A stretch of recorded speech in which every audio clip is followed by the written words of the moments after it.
So it was a combination of not being satisfied with my jobs, missing home, and wanting to do something which was more aligned to my interest, which was cricket. So in 2005, I decided to chuck away the American dream, if you want to say that, and come back to India and become a cricket journalist. And almost 19 years later, here I am.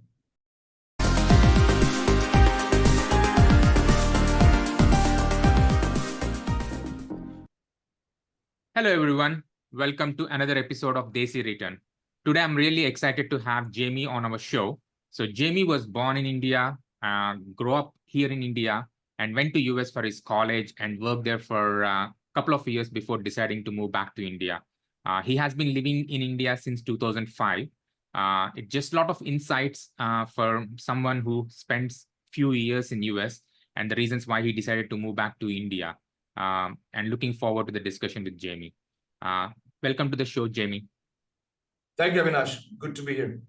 Great. So, Jamie, if you can start with your background and what made you to go to US, I think that would be very helpful. Sure, I'll try and keep it as linear as possible. So my family comes from North America. So in 1916, my great grandfather landed up in India. My grandfather was born here. My father was born here. I was born here, and then my son, who's now 9, he's born here. So we are a lot of times there are misconceptions that we're British leftovers or we're Anglo-Indians. Nothing of the sort. I think it's very important to state right off the bat that I am, let's say, a 4th generation American, born and raised in India. I grew up here. I did all my schooling, barring 1 year, grade 5, I went to Harrisburg, Pennsylvania. Otherwise, almost my entire schooling was done here. I have an Indian passport. I left India in 1999 to go to the States for my education. My mother, who's been a teacher for over 4.5 decades, was very keen that I do get an American degree, and that also I try in some way to try and tap into that American history and see, whether I could connect to it. So that was basically the reason why I went to the States for college. I did my college there. I graduated. I worked for about, I'd say 18 months, maybe almost 2 years, in fact. Yeah, around 2 years. Okay. But it was a case of realizing that while do I look American? I'm white. I look a certain way, but I don't necessarily feel at home in a country which is pretty foreign to me. My exposure to America had been the odd summer trip every couple of years. The 1 year that I mentioned that I spent there in grade 5.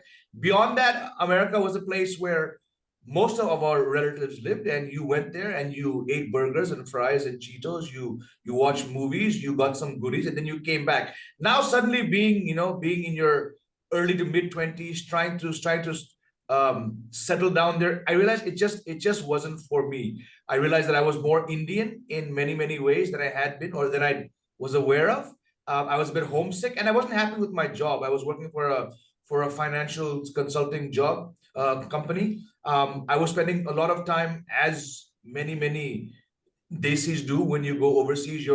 You're watching cricket on Willow TV, you're tracking cricket info. I was spending a lot of time. I was obsessed with cricket because my father was into cricket, and I grew up in India, so you often do end up being that kind of a passionate cricket fan. So it was a combination of not being satisfied with my jobs, missing home, and wanting to do something which was more aligned to my interest, which was cricket. So in 2005, I decided to chuck away the American dream, if you want to say that, and come back to India and become a cricket journalist. And almost 19 years later, here I am. Great. No, I mean, I can see some of these trophies and some balls there, right? Like, so. There you go. So did you grow up like playing, and have you played cricket before getting into journalism? Just curious. Yeah. Not at any very serious level. I played, with my friends on the back tennis court. I played for my school. I actually ended up playing a fair bit more cricket when I went to college in the US, in a small town called Worcester, Ohio, because as happens with so many people who, especially South Asians, you do look for that connect. And when you see like-minded Desis, Indians, Pakistanis, Sri Lankans, Bangladesh, Nepalis, Zimbabweans, a couple from the West Indies, you do sort of have that common ground of, hey, let's play cricket. As you do, you speak to your on-campus social activities department. You raise some funds. You get a mat. I remember we got a mat was shipped from, I think, Houston to Ohio. We Okay. got pads and bats. So again, that common ground of of Bollywood films and cricket. So having played so much more cricket during my college years, which was not something I probably thought I'd be doing as much of. So the spark to sort, and then I used to write for our college newspaper, our match reports, because one of the greatest things about being at a liberal arts college in the States is there's really no boundaries. If you want to write or you want to submit to the college newspaper an article about your club cricket match, Yeah. they're going to do it. So all these things sort of aligned in a certain way. My father was, I mean, he loved cricket. It was his favorite sport. So I grew up in a household where we watched cricket, we heard about cricket. So very much it was there in my head. But if you had told me, Avinash, at 18 when I left India to go to the state that I'd be back in 6 years to be a cricket journalist, I would have said, yeah, please, that's not possible. But life does throw you the odd curveball or the googly if we're talking to cricket. Yeah, and now it's been 19 years. I've been covering cricket. I've covered World Cups across the world. I've covered cricket across the world. I'm still doing this. I host a couple podcasts. I go on news channels and YouTube channels to discuss. We have the IPL going on right now. In 2016, I started a club for like-minded media people who are into cricket. That's where all these trophies are from. So as you can see, cricket is, in fact, probably not in this frame, but a lot of the interviews I've taken with cricketers, Virat Kohli, Rohit Sharma, Shubman Gill, I've got them framed behind. So it is very, very much a part of my existence. In fact, I'll be very honest, one of my seniors, I was a sophomore, he was a senior. He told me off the just one random day, he's like, what? I see you going back to India and working for Cricinfo. I was like, yeah, okay, Rahul, thanks. But Rahul Bhalla, God bless his heart, he's in Singapore now. He saw something that I didn't see. This obsessed guy with cricket who knows the game, loves the game, plays the game, writes on the game. Why shouldn't a natural progression be that he becomes a sports journalist? So somewhere I give a bit of credit to my good friend Rahul Bhalla for that. Oh, so interesting. Yeah. No, thanks for sharing that. So much passion, so much, everything revolves around the cricket, like I think from a family, like growing up and everything. So it's good to know. I think you mentioned about going to US to explore, right? I think as your mom was trying to, have you that exposure. How was the life there? I mean, growing up in India and, you kind of touched a little bit. Was there anything specific that you kind of felt or, what made you to think about like moving back to India? It's actually pretty unique. I think I mentioned this a couple other times on other shows. As you can see, looking at me, I don't look like I'm Indian, and I don't. I mean, so I stand out here, Avinash, and I thought if I go to the US, I wouldn't stand out. Yeah. Naive 18-year-old thinking. You get there, the moment you open your mouth, be it at the campus cafeteria, be it anywhere, at a Starbucks, at a restaurant, at a gas station, 7-Eleven, wherever you are, I start talking and people are like, oh, what's that accent? So I'm like, here we go. I'm not making this up at all. I actually reached the stage where I said, if you're gonna stand out in India, if you're gonna stand out in America, which place is it actually going to be easier for you to explain things, in 2002, 2003, 2004, to try and explain to the average American behind the counter, a cashier, why I sound this way. It was actually more taxing than to tell someone, you know what, hey, in India, here's what it is. I grew up here. My father is a famous Bollywood actor. That was confusing, but I found it's easier to be accepted here than it was there. So it was just that, and like I mentioned, I was homesick. I just wanted to come back and do something related to cricket. And in 2003, 2004, it was impossible to even think of that while being in North America. Now things are different. I know a lot of people who actually, even Americans who become cricket journalists and who work for ESPN and the like. But in 2003, maybe, I'm not saying it was a possibility, maybe had there been avenues to, maybe go from Boston to Connecticut, the next state over, and work for ESPN because their headquarters are there. Had that been a possibility in 2004, maybe I would have done that and not necessarily come back. But that combination of sort of not fitting in there, realizing that you're actually, yes, your lineage is American, but you're actually not, because you spent 18 years in India. You have an Indian passport. You speak Hindi. You're naturally drawn more towards Indians and Desis than Americans. I think all these factors were what sort of made me realize, let's just go back. Yeah, and also like some of the conversations, right? The topics that are interesting to you and the Exactly. discussions, it's different. Cool. So just to confirm, like, so when you decided to move back, so you already have the plan to become a journalist, or you just wanted to be back home and then you just packed your stuff and moved back to India? In short, that's what happened. So, like I mentioned, I was working just outside of Boston at a financial services company called Sun Life Financial. Um, it was around New Year's time of 2004, going into 2005, that the emotions became really stirred. And I said, you know what? You can think about India, you can watch movies, you can watch cricket. What are you going to do? And I've said this before. It was like a scene from a movie. You rock up to office. I mean, if you know New England, it snows for like what, 6 months of the year there. It's dismal, dreary. Imagine I went to Ohio where it's cold and dreary, and then Boston. I'm like, what are you doing here? But again, most of my family was in Boston, so in the New England area. So literally, Avinash, it was a scene from a movie. It was about a 45-minute drive down Route 9 from where I was staying to the office. Dead of winter, like I said, New Year's. You get up in the morning, you have to shovel the snow off your own car, yada yada yada. I rock up to office. I think I had to be in office at like 7:40 in the morning. I sit down, I brush the snow off my hair and my jacket. I put on the PC, and it may sound like a scene from a movie. As that computer started to come to life, I said, boot up, yeah. I said, where are you going to be in 5 years? And somehow the answer came in that black screen, sitting right here. I said, yeah, I'm done. I'm done. Okay, now it's one thing saying I'm done, and you have this epiphany. Are you going to act on it? And if so, what do you do?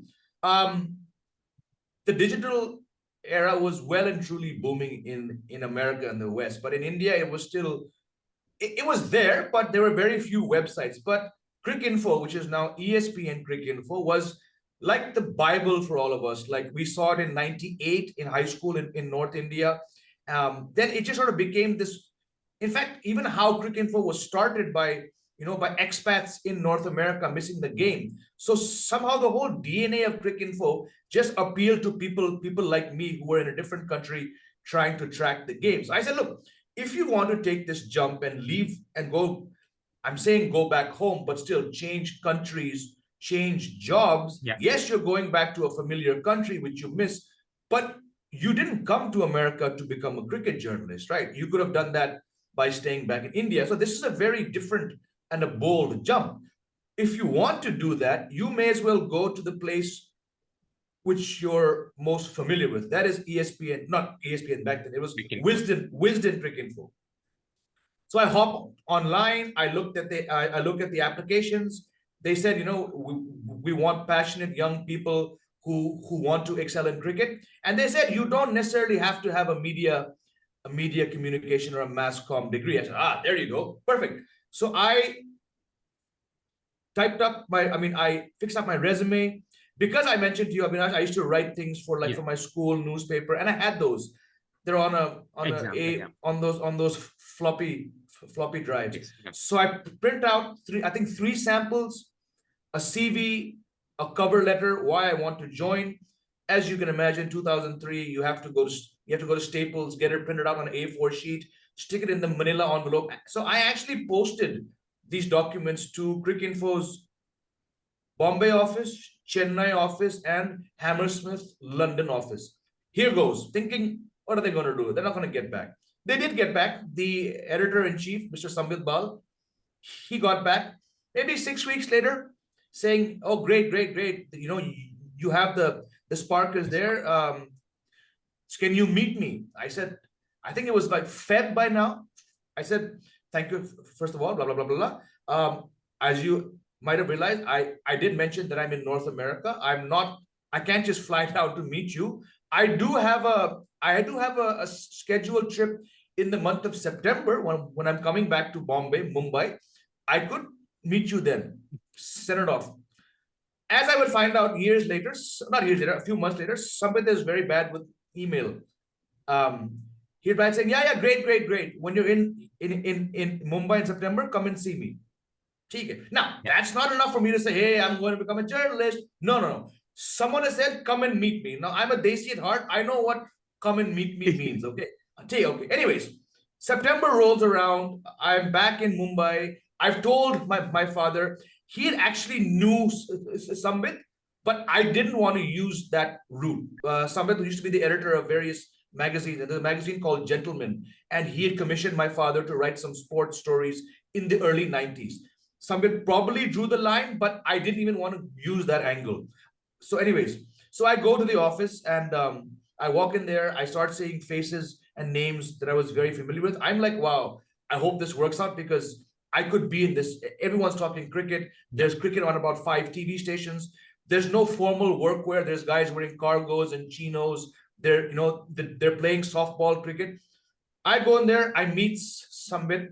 He literally asked me 3 questions, and they were, do you have any formal degree / training in media? I said no. Second question was, do you read a lot of Indian newspapers, and do you watch Indian news channels? I said no. And the third question was, I'm forgetting what it was now, but he said, done, you're hired. I said, huh? Yeah. So can you start now? I realized he hadn't, he's a lovely sweetheart, Sambit Bal. He hadn't realized that I hadn't packed up and come. I just come back for, I said, sir, so you're saying I've got the job? Yeah. Okay. Yeah, yes, I said, I need an offer letter. That'll come. You just join. I said, sir, I need to go back to Boston. I need to tell my boss that I'm leaving. I need to sell my flat, sell my car. Oh, okay. So hurry up. So that's it. So I, without that offer letter, I flew back. I told my boss, Steve Stone, fantastic guy. I said, Steve, hey, Jamie, come on, what's happening? How's your trip? I said, yeah, fine. I said, Steve, I'm going to be resigning. I'm going to go back to India to become a cricket journalist. Absolutely fantastic. Sounds awesome. So a guy like Steve Stone, who grew up in New England, didn't know cricket from, an apple cart, said, you know what, if this is what this guy wants to do, go for it. So that was a nice way to end off. And then I got the flat, I sold off the car, packed up everything. October 10th, 2005, I joined Cricinfo, and 19 years later, here I am. The rest is the history. Yeah, the progression. So congratulations. So yeah. So Jamie, I think, just from your perspective, you have spent the first 18 years growing up in India, and then spent 5 years or 6 years in US, and then kind of returned back. So even from 2005 to 2024, from your perspective, what are the things that you have seen as like the development or the changes in India? Anything that you can share so people who might be considering about moving back to India for good, anything that you can share from your perspective, the developments that are happening, the cons, the pros, from your perspective. Sure. I mean, as you can imagine, 19 years, the development has been through the roof, just being part of the digital, I won't say revolution, but the digital rise from 2005 to now, it's so quick, right? In so many ways, it's almost like India, the nation, went from the 19th century to the 21st century and just skipped the 20th century, right? Because so many things just went boom. And I'm talking about when the economy was opened up in 1991, right? Imagine that the debt that the nation was in, and it was so far behind in many ways. The rise was so rapid, and I don't think the country necessarily was ready for that rise. But I can say to anyone wanting to come back, you probably won't miss a lot of what you have there. Now, again, I'm talking about, my own perspective of spending 6.5 odd years in the US. I don't necessarily miss, yes, of course, there are better things. You can look at so many factors and say, oh, the grass is always greener. If you can somehow detach that looking back over your shoulder mentality, I've done it. It doesn't mean the next person can do it.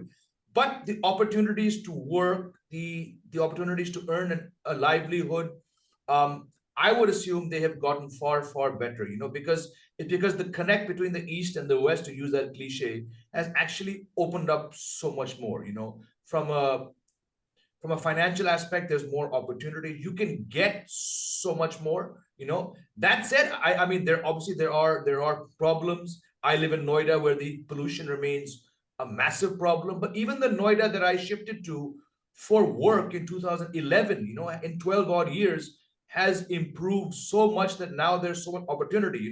There's a time when I'm like, how long, having grown up in a place like Mumbai and then worked in Bangalore, how would I adjust to this place which has a reputation of being the wild, wild west, So, but again, in a matter of a decade or so, things have improved so much here that it's actually a decent, lifestyle to have. Again, there's many, many problems. I'm not going into the politics of where this country is. That's for everyone else to assess. But if someone like me can be staying here for 19 years after 6 years, excuse me, overseas, and have no regrets, not feel like packing up and leaving the country with a 9-year-old kid. Again, it's just one example, but I think I speak for myself and my wife. It's, at least in my experience, it's a very, very good place to live. That said, you have to understand, if someone is coming back, where are you going? I have many friends who've left not just America, but Australia, the UK, Europe. They haven't necessarily come back to where they're from, the big cities. A lot of them have gone towards Goa because it's just a better, healthy environment. It's not so polluted. A lot of people go to the hills. So I think if someone has the notion to come back, or they're thinking about it seriously, just have a clear goal. Where are you going to be? I would assume someone in banking, finance, in that sphere would have a slightly easier transition, because your experience, maybe your company is bringing you back, and then all the amenities are taken care of. If you're a family or an individual coming back and trying to start from afresh, that could be a whole different kettle of fish. I don't know. But the 19 years that I've been back, things have improved so much. It's actually a rather simple place to live, I would say that. Yeah, I mean, the opportunities, even the pay difference, or like the savings that you can, I think things have changed a lot in the last decade. I think, as you said, I think you skipped 1 century completely. Yeah. Yeah. So maybe one other question is regarding the kids' education. I think just curious, maybe in your case, like, what kind of curriculum does he go to? Does your son go to? And anything that you can share, like, why you selected that and how, he mingles. Just curious on that. Yeah, so my son goes to a school here in Noida. He's in the IB program. In fact, just a few weeks ago, he's in grade 4, going to grade 5, and the school sent the option of, do you want to stick with IB or do you want to do CBSE? We said we'll just stick to IB. It's a curriculum that we're sort of, I wouldn't say more familiar with, but we've become exposed to it. We've warmed up to the concept, and I think, like the case with me and my father before that, there is definitely that avenue that when my son graduates from high school, he would naturally be encouraged to go and get a degree overseas, just because that's what I still feel gets you a bit more opportunities. I know I've said that India is more, it's progressed and it's more developed, but someone like him, mixed race, I would assume when he's 18, I mean, it's his choice, but my wife and I would gently encourage him, like I was encouraged, to go and pursue an education overseas. And the school that he goes to here, it is a fairly international school. There are kids from other countries, largely still an Indian school, but the way that school was set up and is run, it does sort of keep you in the international school environment. So again, I mean, for people who have kids and are looking to come back, so many schools across the country are doing IB. The standards, the physical standard of school have gone through, be it the sporting infrastructure, the way the schools are run, the buses, it has been done very, very deliberately, I assume, to cater to a certain clientele of people, which would also include the NRI community. Sure, sounds good. Is there anything that we haven't covered that you would like to bring up, or any advice for the people who are thinking about returning back to India? I don't know, because look, it's just one man's word my word against someone else's. I do know people who've come back and it hasn't been for them, and then they've gone back or they've struggled to go back. So it just comes down to the individual, whether you're a single person or you have a family to consider. Just try and cover all the bases, because I don't know how long somebody would have been away from. I assume the connect would be there. That one generation detached would still be here. They would have family here. Just know exactly what you want to do. Like I mentioned, I was 24 when I chucked the American dream away to come back. Many would say, 24, how did you do it? Maybe I was extremely fortunate. Maybe I had the opportunity of my mother and father being here. My father was well known. I could have used those contexts. I didn't, as I said, but I just realized at 24 that life would actually, in my case, looking at what I wanted to get into, it was 100% easier to live and survive and work in India than it was for me to be there in America. All my other family were there. I have so many relatives who could have helped me out, who could have given me a place to stay. Some did, in fact. But for what I wanted to pursue at 24, the only option was to come back to India. So, and I think that I would assume, be the common factor. What is bringing someone back to India? Work, I'm guessing, number one.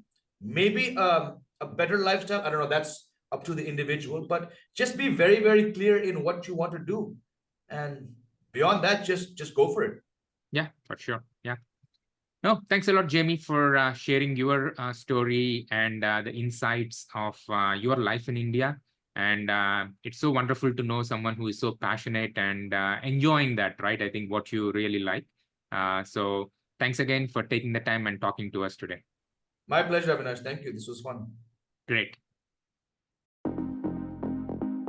Thank you all for joining us on this insightful journey of Desi Return. If you enjoyed this episode and want to explore more stories and expert advice, make sure to subscribe and hit the notification bell. Don't forget to leave a comment below with your thoughts and experiences. By the way, check out the links in the description below for our Facebook group and social media for updates and engaging discussions, as well as connecting with fellow Desi Returners. Thank you once again, and until next time, may your Desi Return journey be filled with joy, growth, and endless possibilities.